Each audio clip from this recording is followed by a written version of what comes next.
Good morning, everybody. Welcome back for Installment of Scott Selections here for Monday, June 28th. Before we get into today's play of the day, quick recap what happened yesterday. We ended up having no action because we gave out a look-ahead play on Wimbledon in a first-round matchup taking place Monday morning. So hopefully we'll pick up a winner there, but I can't recap because it didn't happen yet. So we're going to transition and talk about the Monday card. And the play of the day is going to be on the only NBA game between the Clippers and the Suns for Game 5 of the Western Conference Finals. And the best play that we like the most, is going to be on the under. And the best one currently available is under 215.5 at minus 120 on BetMGM. Time recording of 1:35 a.m. Eastern Time.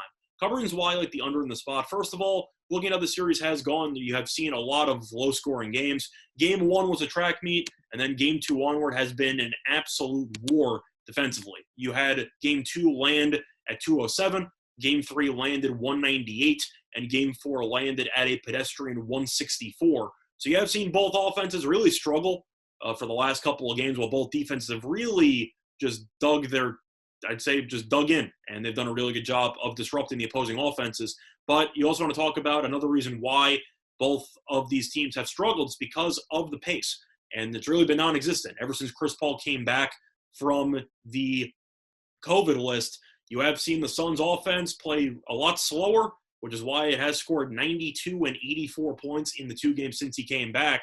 And you want to talk about the pace, which is kind of the key word that I was segueing into. Both these teams have been on the slower side all season long. The Clippers ranked 28th in pace during the regular season. Suns ranked tied for 26th, and that ended up carrying over into the playoffs because the Clippers ranked 15th in pace in the postseason out of 16 teams, where the Suns ranked 12th. So both these teams, especially late in games, are really content with just sucking the air out of the ball, and they really want to just hold on to the ball for 20 seconds a shot. And the shots they're getting are also not exactly of the highest quality. A lot of mid-range jumpers, a lot of contested shots, and I do think you will see that be the case once again as this game ends up going down to the wire. And do I think it's going to be as bad as 29 combined points in the fourth quarter like it was in Game 4?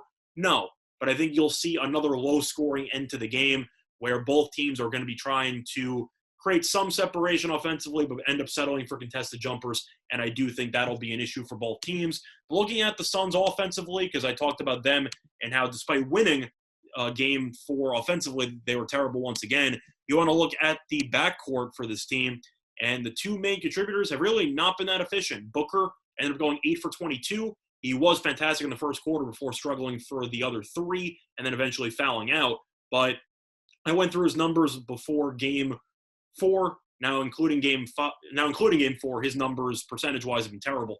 And looking at Chris Paul, he ended up going 6 for 22 in the last game. He wasn't efficient either, and I do think that if both of them are going to continue struggling, creating separation against this Clippers backcourt, I think you'll see the Suns struggle once again offensively to score more than, I'd say, 100 points and change. But looking at the Clippers, this team offensively wasn't great either. In Game 4, only scored 80. Reggie Jackson went 8 for 24, 2 for 9 from 3. And Paul George ended up going 5 for 20, 1 for 9 from 3, and he had some really just awful possessions down the stretch. But the point is that if both teams are going to be really content with slowing the game down, playing in the half court and playing a physical brand of defense, I think you'll see another low-scoring game. And until I see these 2 teams get over 200 again, let alone to 215.5, I just think this total is way too low because after Game 1, this has been a defensive series all the way through. So the play of the day, once again, here for Monday, June 20th, is going to be on the Clippers and Suns under